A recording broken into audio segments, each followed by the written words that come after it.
अल्लाह ताला फरमाता है लन तनालुल बिर्रा हत्ता तुनफिकू मिम्मा तुहिब्बून। तुम उस वक्त तक भलाई को और कामयाबी को नहीं हासिल कर सकते जब तक अपनी पसंदीदा चीज अल्लाह की बारगाह में खर्च न कर दो। अल्लाह ताला की बारगाह में जब तक अपनी पसंदीदा चीज कुर्बान नहीं करते तुम उस बड़ी कामयाबी को नहीं हासिल कर पाओ। यहां हुक्म इसलिए है कि इंसान के नफ्स को मारना है, खत्म करना है। आम तौर पर हम अपनी पसंदीदा चीजों पर कब्जा करके बैठते हैं, उनके साथ दिल लगाए होते हैं। इसी वजह से हजरत सैयदना इब्राहीम अलैहिस्सलाम से जो कुर्बानी मांगी गई तो वो जानवरों की या उनके घर बार की या किसी चीज की नहीं, बल्कि आपके उस अजीज बेटे की जो 90 साल की उम्र में पैदा हुआ। हजरत इब्राहीम अलैहिस्सलाम की उम्र तकरीबन 90 साल की थी जब आपके घर हजरत इस्माइल अलैहिस्सलाम की विलादत हुई, जिसको इतने लंबी मुद्दत के बाद, इंतजार के बाद बेटा पैदा हुआ हो, तो फिर वो अपने उस बेटे पर कैसे जान छिड़कता होगा, कितनी मोहब्बतें उसके साथ होंगी, बाप की भी और माँ की भी। और वो बच्चा जब जवानी की तरफ बढ़ रहा हो और उस वक्त अल्लाह ताला का हुक्म था कि इस बेटे को हमारी बारगाह में कुर्बान करो, तो ये अजीज चीज, पसंदीदा चीज अल्लाह की बारगाह में कुर्बान करना। और वो नबी थे, इसलिए उनके एतबार से उनको हुक्म हुआ। नबियों का ईमान सबसे आला है और उनका इम्तिहान भी सबसे बड़ा होता है। आम लोगों को यह हुक्म नहीं दिया गया कि तुम अपने बेटों की और बेटियों की कुर्बानी करो। वो नबी थे और वो कर गुजरे, उन्होंने जरा बराबर भी हिचकिचाया नहीं, बल्कि जब अपने बेटे हजरत इस्माइल अलैहिस्सलाम से कहा इन्नी अरा फिल मनामी अन्नी अज़बहुका, मुझे ख्वाब में ये बताया गया है कि तुम्हें ज़बह कर दिया जाए, मैं ज़बह करते हुए तुमको देख रहा हूं। तो इस्माइल अलैहिस्सलाम ने नहीं कहा अब्बा इस छोटी उम्र में मुझे कहां मार डालोगे, बल्कि जवाब में यूं कहा फंजुर माज़ा तरा, ऐ वालिदे गिरामी आपको जिस बात का हुक्म दिया गया है आप उस पर अमल कर जाइए, मैं हाजिर हूं। फंजुर माज़ा तरा, जो कुछ आपने देखा है उस पर अमल कीजिए। और फिर ये भी कहा इंशाअल्लाह आप मुझे सब्र करने वाला पाएंगे। और हुआ वही कि इस्माइल अलैहिस्सलाम को लेकर जब हजरत इब्राहीम अलैहिस्सलाम कुर्बान गाह में गए थे तो इस्माइल अलैहिस्सलाम ने खुद कहा था अपने बाप से कि अपनी आंखों पर पट्टी बांध ले, कहीं मुझे ज़बह होते हुए देखकर आपके दिल में फिर से वो मोहब्बत ना जाग जाए जो बेटे की मोहब्बत होती है, और फिर अल्लाह के हुक्म से पीछे ना हट जाए। इब्राहीम अलैहिस्सलाम ने आंखों पर पट्टी बांध ली कि अल्लाह के हुक्म में कोई खलल ना पैदा हो। अपनी अजीज चीज, पसंदीदा चीज जब आदमी कुर्बान कर रहा होता है तो बहुत हिचकिचाता है, कितने ख्यालात उसके पास आते हैं। ये नबियों का इम्तिहान था और हर साल कुर्बानी पर हम इसको याद करते हैं, लेकिन ये कुर्बानी हमें ये दर्स दे करके जाती है कि ए अजीजों, अल्लाह ने जो तुम्हें दिया है उसमें जो सबसे पसंदीदा चीज है अल्लाह की बारगाह में कुर्बान करो। हर एक की अलग अलग चीजें होती हैं पसंदीदा, पता नहीं किसके यहाँ कौन सी चीज अजीज है, लेकिन कुछ चीजें कॉमन हैं। दौलत तकरीबन सबकी पसंदीदा चीज है, औलाद तकरीबन सबकी पसंदीदा चीज है, वक्त ये सबका लाजमी हिस्सा है और उसको कोई जल्दी कुर्बान नहीं करता। तो मेहनत से कमाई हुई दौलत को अल्लाह ताला के यहाँ खर्च करो, कुर्बान करो, ताकि तुम उस कामयाबी को पहुंचो। फिर भी आप अंदाजा करो देता कौन है हमें रिस्क, कौन देता है माल? सब कुछ अल्लाह रब्बुल इज्जत। अगर वो हुक्म करे कि मैंने तुम्हें 100 दिए हैं, उसमें से 50 मेरी राह में कुर्बान कर दो, 50 अपने पास रख लो, तो भी इंसाफ है, अदल है। अल्लाह करीम जिसका खुद का दिया हुआ है वो चाहे तो 90% अल्लाह ताला यूं फरमा दे कि मेरी राह में कुर्बान कर दो, 10 तुम रखो। नहीं, रब तबारक व तआला ने न 50 का हुक्म दिया तुम्हें, न 40 का हुक्म दिया, न 30 का, न 10 का, बल्कि साल में एक मर्तबा सिर्फ 2.5% अपने माल से निकालने का हुक्म दिया। उसमें भी हम देखते हैं कितने लोग आनाकानी करते हैं, ज़कात को बचाने के लिए हीले करते हैं। वो सिर्फ 2.5% है, 2.5। अगर किसी के पास 100 हिस्से हैं तो उसमें से 2.5 ये अल्लाह की राह में साल में एक मर्तबा कुर्बान करने का हुक्म है, ज़कात। लेकिन माल की मोहब्बत कुछ लोगों के दिलों पर ऐसी जम जाती है, उसको बचाने के लिए वो कई तरह के हीले बहाने करते हैं। जबकि ये भी मैं आपको बता दूं, इनकम टैक्स जो होता है वो तुम्हारी इनकम पर लिया जाता है। जितना तुम कमा रहे हो उस पर टैक्स देना होता है, लेकिन ज़कात इनकम पे नहीं है, ज़कात सेविंग पे है। जितना तुम बचा रहे हो उस पर ज़कात है। तुम कमा रहे हो कितना, उस पर कोई ज़कात नहीं। अगर तुम महीने में 1 करोड़ रुपए कमाते हो और 1 करोड़ रुपए पूरे खर्चा भी कर जाते हो तो साल भर में तुम पर कोई ज़कात नहीं, कोई ज़कात नहीं। लेकिन हाँ, अगर बचा करके रखते हो थोड़ा हिस्सा तो साल भर में वो बची हुई हिस्से पर अल्लाह की तरफ से ज़कात का हुक्म है। इसीलिए इस्लाम में ज़खीरा अंदोज़ी जमा करना ये एक बुरा काम है। इसी से दिल पर मैल जमा होता है। जब माल ज्यादा जमा होता है तो दिल के ऊपर मैल ज्यादा जमा होने लगता है, और अल्लाह ताला अपने बंदों के लिए नहीं चाहता कि तुम्हारे दिलों पर माल की मोहब्बत का मैल जमना शुरू हो जाए। इसीलिए हर साल उतना हिस्सा निकाल दिया करो। अजीज़ान गिरामी वक़ार, ये तो माल के मुताल्लिक था, और बाकी अल्लाह ताला कुरान में ये भी फरमाता है। मिसाल के तौर पर मैं आपको बता दूं, अल्लाह के नबी सल्लल्लाहु तआला अलैहि वसल्लम के पास कुछ चीजें आई, आपने तकसीम फरमा दिया। कुछ एक हिस्सा कुछ बाकी रह गया था, गोश्त था या खजूरें थी। उस गोश्त का हिस्सा घर में रखा गया। आप सल्लल्लाहु अलैहि वसल्लम ने बाद में पूछा कितना बचा है और कितना दे दिया गया। कहा इतना इतना इतना सब कुछ बट गया, एक टुकड़ा कुछ बाकी रह गया। तो आपने फरमाया हकीकत में जो दिया गया है वही असल बचा हुआ है अल्लाह की बारगाह में, और जो हमने रखा है ये तो खर्चा होने वाला है, ये हमारे लिए, और जो दिया गया वो हमेशा अल्लाह के पास रहने वाला है। मा इंदकुम यनफदु व मा इंदल्लाहि बाक। कुरान में अल्लाह फरमाता है जो तुम्हारे पास है वो सब फना हो जाएगा, और जो अल्लाह के पास तुमने दे रखा है वो बाकी रहने वाला है। इसीलिए अल्लाह ताला खुद फरमाता है बनी आदम जो अपने हाथ से सदका करता है उसके सदके को मैं खुद लेता हूं और उसको बछड़े की तरह पाल करके बड़ा करता हूं। क़यामत के दिन वो बंदा आकर देखता है एक सिक्का कुछ खैरात किया था अपनी जिंदगी में, और वहां देखो तो पहाड़ के बराबर नेकियां उसकी होंगी। वो पूछता है इतनी मेरी कहां से आ गई? तो रब ताला फरमाता है तेरे उस छोटे से सदके को मैंने पाल करके इतना बड़ा किया। तो जो तुम दे रहे हो अल्लाह के यहाँ वो बाकी है, वो बचा हुआ है। होता यह है मेरे अजीजों, जो चीजें हमारी अजीज हैं, जो महबूब हैं, उसको हम कुर्बान करना नहीं चाहते जल्दी।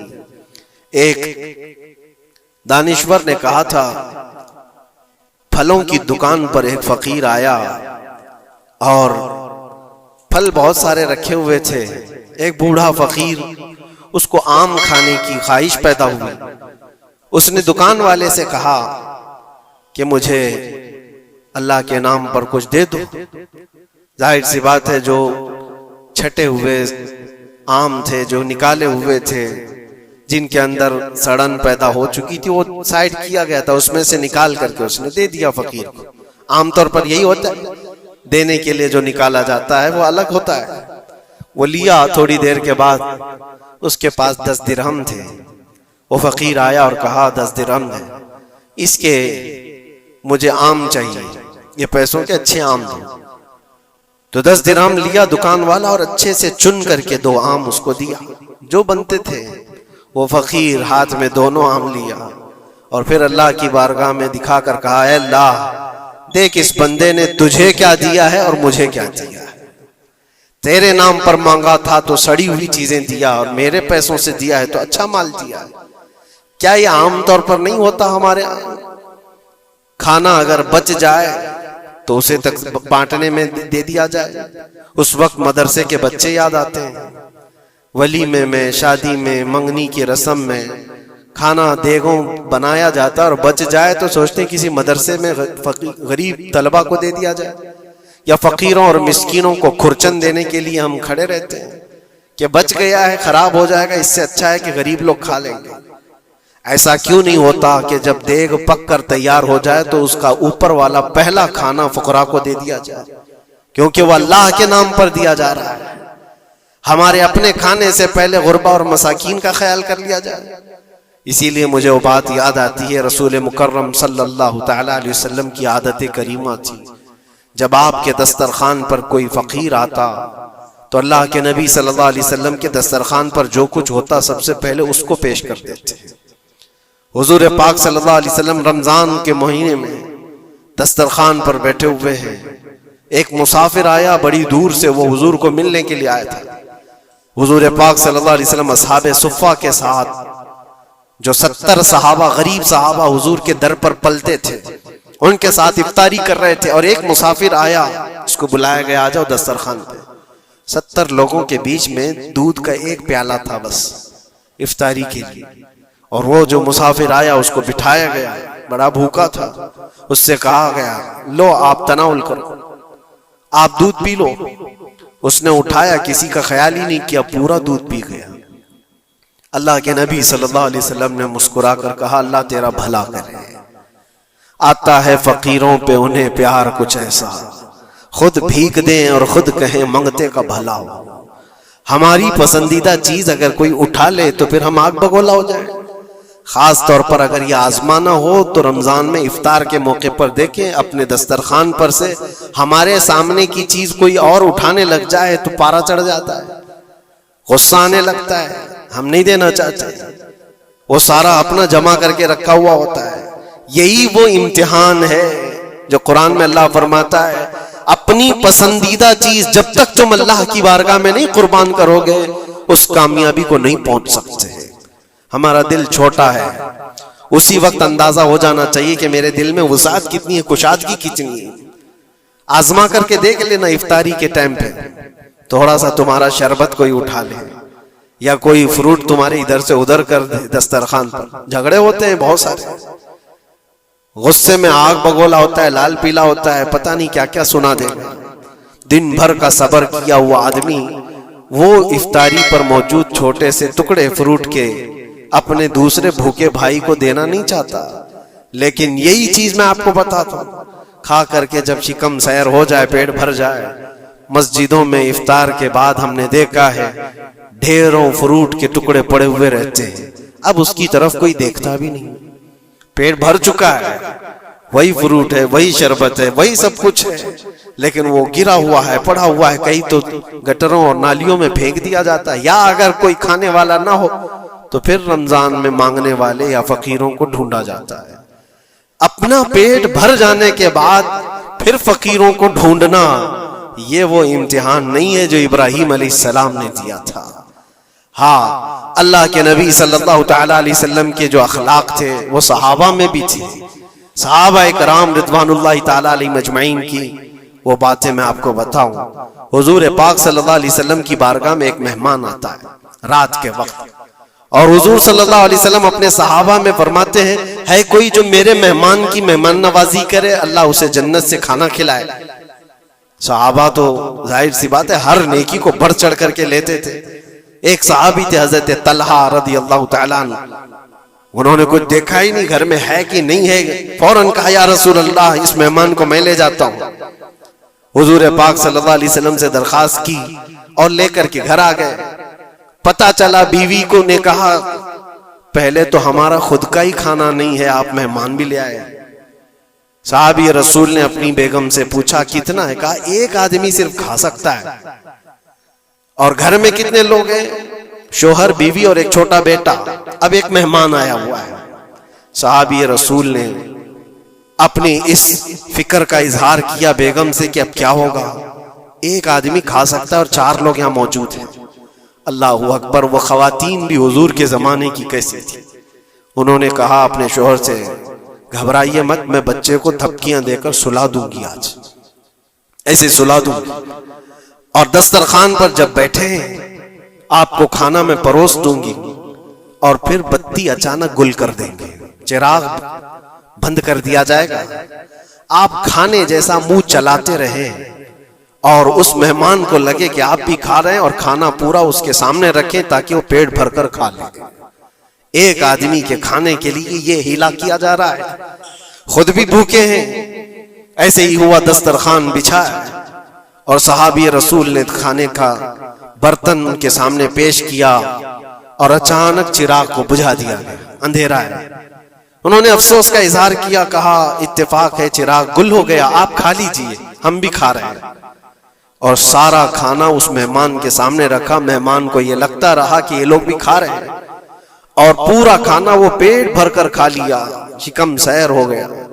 और उसके बाद बर्तन उठा दिया गया। वो सहाबी रसूल हज़रत तलहा भी भूखे सोए, उनकी बीवी भी भूखी सोई, उनका बेटा भी भूखा सोया, सिर्फ एक मेहमान की मेहमान नवाजी के लिए अपनी अजीज चीज, अपनी पसंदीदा चीज कुर्बान अल्लाह के नाम पर। लेकिन मेरे अजीजों, वाकया सिर्फ इतना ही नहीं है। सुबह होती है, हुजूर पाक सल्लल्लाहु अलैहि वसल्लम सहाबा से कहते हैं तलहा कहाँ है?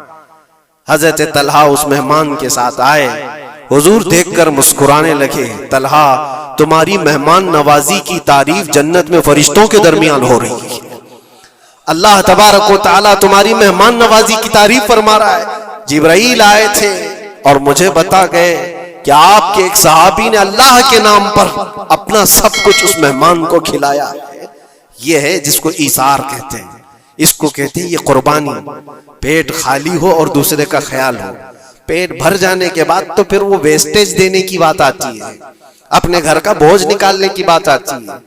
अच्छी चीज जब अल्लाह करीम की बारगाह में दे दिया जाए तो वही कुरान में अल्लाह ने फरमाया लन तनालुल बिर्रा हत्ता तुनफिकू मिम्मा तुहिब्बून। तुम उस वक्त तक उस कामयाबी को नहीं पहुंच सकते जब तक कि अपनी पसंदीदा चीज अल्लाह की बारगाह में कुर्बान नहीं करते। पसंदीदा का लफ्ज है, अपनी चाही हुई चीज का है। इसीलिए अजीजा ने ग्राम वक़ार हुजूर अकरम सल्लल्लाहु तआला अलैहि वसल्लम के सहाबा में से हमने देखा है, उन सहाबा इकराम ने कभी इन चीजों को ऐसा पसंद नहीं किया, ऐसा प्यार नहीं किया, दुनिया को गले लगाकर। उसके बावजूद भी उसको कुर्बान करते रहे, कुर्बान करते रहे। जो चीज दुनिया में तुम्हें गाफिल करती है वो यही चीजें हैं जिसको अल्लाह ताला तुमसे दूर करना चाहता है। कुरान पाक में अल्लाह ताला पूछता है या अय्युहल इंसानु मा गर्रका बिरब्बिकल करीम, ऐ इंसान तुझे तेरे रब से किसने धोखा दिया है? कौन है जो तुझे तेरे रब से दूर किया है? ये तुम्हारी दुकानें, ये तुम्हारी जायदाद का हिसाब किताब, ये तुम्हारी औलाद की मोहब्बत, तुम्हारी बीवियों की मोहब्बत, ये वो सारी दुनिया है जो तुझे अल्लाह की इबादत से दूर किए जा रही है। क्यों वक्त पर तुम्हारी नमाज होती नहीं? रीजन खुद तलाश कर लेना आप जा करके। जोहर में मैं कहां था? कौन सी चीज ने मुझे नमाज से रोका था? असर में मैं कहां था? किस चीज ने मुझे सजदा करने से दूर कर दिया? रीजन आप खुद ढूंढो, रोजाना आप खुद ढूंढो। मगरिब में मैं क्यों सर नहीं झुका पाया मेरे रब की बारगाह में? कौन सी चीज मुझे रोकी थी? क्या मैं दुकान पर बैठा था? तो वो दुनिया है जो धोखा है, जो तुझे अल्लाह से दूर कर रही है। या तुम दोस्तों के साथ बातचीत में बिजी हो गए थे तो ये दोस्त शैतान हैं जिन्होंने तुझे अल्लाह से दूर किया था। या कोई और चीज थी, मोबाइल में बैठा था, गेम खेल रहा था, ये वो दुनिया है जो तुझे अल्लाह से धोखा दी हुई। टीवी में बैठा था, मैच में बैठा था, खेल कूद में था। ये सारी चीजों का रीजन आप खुद ढूंढो। ये इबादतों से कौन है जो मुझे दूर किया है? अल्लाह करीम की बारगाह में सर झुकाने से कौन सी चीजें रोक रही है? मुझे बताओ कसम रब्बे जुल जलाल की, आज किसी ने तुम्हारे गर्दन पर तलवार रखी है कि अगर सजदा करोगे तो काट दिए जाओगे, मार दिए जाओगे? किसी ने तुमको नेजा दिखाकर कहा कि मस्जिद जाओगे तो घोंप दिया जाएगा? कोई चीज नहीं है। तुम्हारा नफ्स है जो तुम्हें दूर किया हुआ है। तुम्हारी अपनी वो चीजें हैं जिनको तुम दिल से लगाए हुए हो। अल्लाह करीम की बारगाह में आने के लिए जो अहमियत तुम्हें देना चाहिए वो दूसरों को अहमियत देने लग गए। इसीलिए एक बुजुर्ग ने क्या खूब कहा था, वो अपने मुरीद की दुकान में गए। बहुत बिजी शेड्यूल था उस मुरीद का, दुकान में इतने ग्राहक होते थे, भीड़, हमेशा वक्त ही नहीं मिलता था बेचारे। लेकिन पीर साहब आए हैं दुकान में तो इज्जत और एहतराम होनी चाहिए। अपने मुर्शिद को उसने बुलाया, कुर्सी पर बिठाया, बहुत देर तक वो उसकी दुकान में पढ़ते रहे, बैठे रहे। वो भी खुशबाश था, पीर साहब आए पढ़े तो और बरकत, और उसको वक्त ही नहीं है। थोड़ी देर के बाद पीर और मुर्शिद ने उसके दुकान की चीजें उठा करके जो डब्बे वगैरह थे सूंघने लगे, ये सूंघा वो सूंघा। इस मुरीद ने पूछा, हुजूर ये आप क्या कर रहे हैं, क्या सूंघ रहे हैं? कहा, मैं ये देख रहा हूं कि इन डब्बों में कहीं तू पखाना तो नहीं करता, कहीं तू अपनी हाजत इसी में तो नहीं करता। उसने कहा, क्यों आप ऐसा कह रहे हैं? कहा, तू जितना बिजी है जाने का मौका कहां मिलता होगा।